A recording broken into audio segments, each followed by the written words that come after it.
Hey, what you looking at, Joe? Well, I'm looking at this book called My Bad. It's done by Mark Russell, Bryce Ingman, and Kelly Fitzpatrick.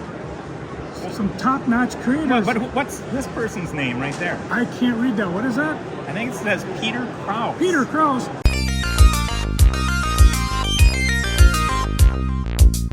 Anyways, if you folks are here at the FallCon, find this Pete Krause guy. Very elusive gentleman. Yeah, by the way, that was quite the cold opening. I'm feeling cold. Who are you dudes? Let's do something radical and introduce yourselves. All right. Crazy Joe Ryder. You can find me doing the Crazy Comics and Story podcast, wherever your podcasts are found. And I'm Peter Krause. You are? Yes, I am. Oh, man, is my face red. Yeah. Peter, what's your origin story? Oh. Give me the comic book. How did you get interested in comic books? Well, I mean, I loved comic books when I was a kid. I had hung out with a couple of guys. You know, we did the thing, corner drugstore, buy the comics, trade, and they were into drawing as well. So we would do that on a weekly basis. And I kind of put that aside. But in my late 20s, after my wife and I got married, she was well established in her career. I really wanted to try this. She said, yeah, give it a go. So it took a few years to get that going. And with the help of Dan Jurgens here in town, Dan gave me a lot of pointers. Met with editors on a number of bases at small conventions around the country, and you know, ended up working for some small companies and got my first regular gig doing Star Trek: The Next Generation for DC Comics. And except for a few gaps of years where I did primarily advertising work, I've drawn comics since then. So what was the first comic book you remember buying as a kid? Oh, probably World's Finest. I mean, for me as a kid, you get Batman and Superman in the same comic. I mean, what could be better than that? How much were comics when you first bought them? 12 cents. So that gives you an idea how old. Because that whole radio story in the cold open was 85? Is that when Entropy Tales came out, or 86? Yeah, 86. We're talking 1986, kids. Yeah, I'd say 1986 probably. So, yeah. So if you ever find one, bring it up to Pete and he will autograph it. Or better yet, he might give you some of the new stuff, because your stuff has improved amazingly over the years. Oh, well, you're so kind, Joe. I am. So, yeah, it's been a kind of a dream come true to be able to do this for a living. Awesome. So what's the best way to get a hold of you? If someone wants your stuff, your goods. I do have a website. It's very old. So is Joe. It's peterkrauseillustration.com. Or they can use my Gmail account. I'll give out my Gmail account. petergkrause@gmail.com.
I'm a maker of props and medieval armor.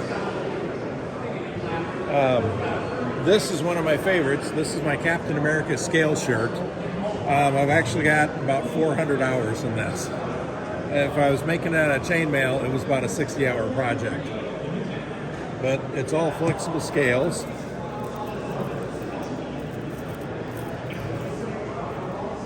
And I made this one like it was in the comic books, because a lot of times they said it was chainmail, but looking at it, it was scale armor.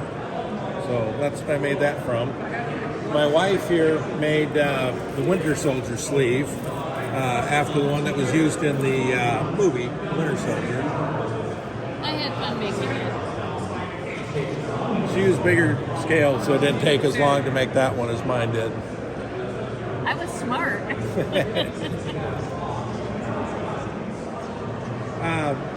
We have a lot of Star Trek props here from the various TV shows.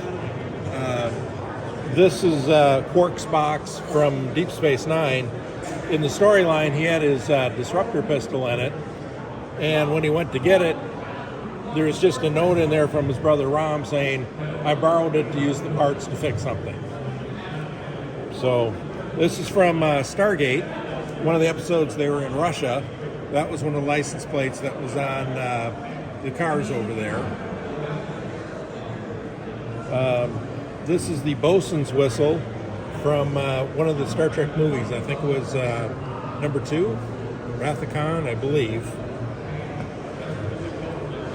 So that's a replica of the ball from Deep Space Nine. A lot of the cast members had signed on it. This is another screen use prop. This is from Planet of the Apes. I think it was the Ape General was carrying this one. The big spear in the background is another Stargate prop. That was from a race of warriors called the Sudan. So that's one of their spears. Klingon weapons. We even have an original series Klingon communicator, which was only used in one episode.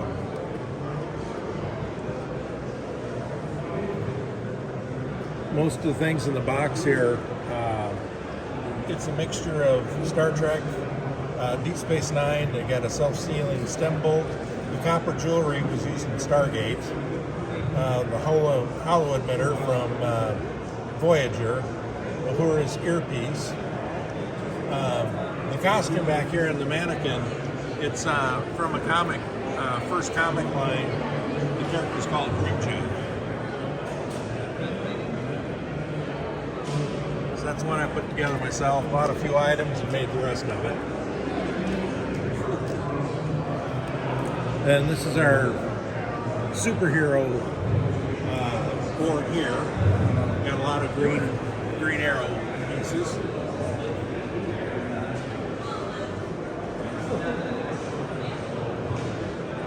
And then my wife has 3D printed and painted different skulls from, most of them from Star Trek Picard.